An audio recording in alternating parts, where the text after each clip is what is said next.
मनुष्य की सबसे बड़ी दुर्बलता क्या है? ज़रा सोचिए। मनुष्य की सबसे बड़ी दुर्बलता है उसके रहस्य। मनुष्य कितना भी शक्तिशाली क्यों ना हो, कितना भी मजबूत समझदार क्यों ना हो, लेकिन उसके रहस्य ही उसके विनाश की चाबी होते हैं। तो हमें अपने रहस्य अपने किसी शत्रु या मित्र को नहीं बताने चाहिए, उन्हें स्वयं तक ही उचित रखना चाहिए, क्योंकि समय पड़ने पर कौन सा शत्रु दोस्त बन जाए, कौन सा दोस्त शत्रु बन जाए, ये कहना संभव नहीं है। विभीषण को रावण के अमृत कुंड का ज्ञान था, इसीलिए प्रभु श्री राम रावण का वध करने में सफल रहे। इसीलिए अपने रहस्यों को अपने तक ही उचित रखना समझदारी है।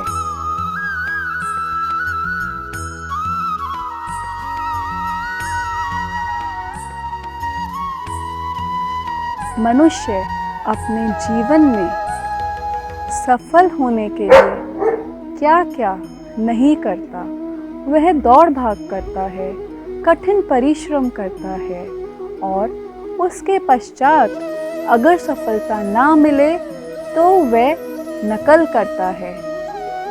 तनिक बचपन में ज़रा लौटिए, स्मरण कीजिए अपनी स्मृतियों का। क्या स्मरण हुआ? कक्षा में जब परीक्षा होती थी तो आप ना सही पर कोई और आपका मित्र सफल होने के लिए नकल करता था और वह उत्तीर्ण भी होता था, है ना? लेकिन जीवन की परीक्षा में नकल का कोई काम नहीं, कारण कक्षा में प्रश्न पत्र सबके लिए एक जैसे होते हैं, लेकिन जीवन में प्रश्न पत्र सबके लिए भिन्न होते हैं और उनकी कठिनाई भी सबके लिए भिन्न भिन्न होती है। इसीलिए सफल होने के लिए नकल नहीं चाहिए। हमें अपने जीवन में प्रश्न पत्र का उत्तर खुद ही ढूंढना चाहिए, हमें अपने उत्तर खुद ही लिखने चाहिए। सफलता निश्चय हमारी ही होगी।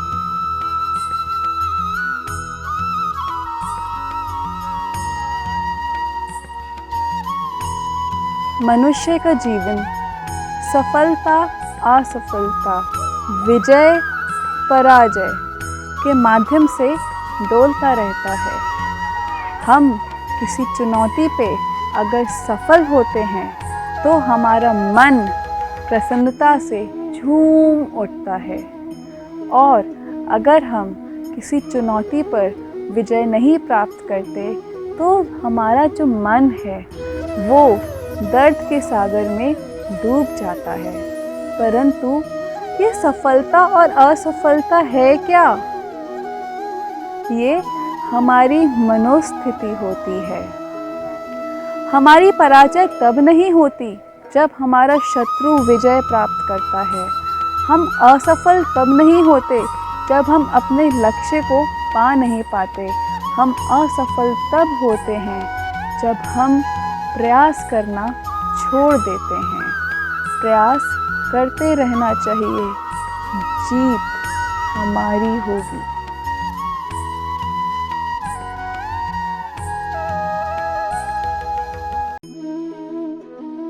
क्या आपने कभी सोचा है, मनुष्य का जीवन भी उस रेत की घड़ी की भांति ही होता है, जिसमें रेत जो घिरी हुई होती है वो हमारा अतीत है, जो रेत ऊपर है वो हमारा आने वाले भविष्य है।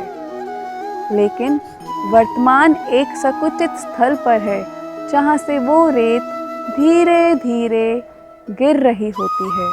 अर्थात हमारे पास इन सब चीज़ों को जीने के लिए एक ही पल है, और उस क्षण को हमें कैसे उपयोग करना है ये हम पे ही निर्भर करता है। या तो हम अपने अतीत में जो हो गया उसके बारे में याद करें, या जो भविष्य में होने वाला है उसके बारे में क्रोध करें। इन सब चीज़ों को जीने के लिए हमारे पास एक ही क्षण है, और प्रसन्नता के लिए भी यही एक पल है। अगर हम भविष्य के बारे में सोचेंगे तो जो वो पल है वो भी भूतकाल में बदल जाएगा। इसीलिए हमारे पास जो भी समय है उसका हमें पूरे तरीके से सदुपयोग करना चाहिए, क्योंकि बीता हुआ समय फिर वापस नहीं आता।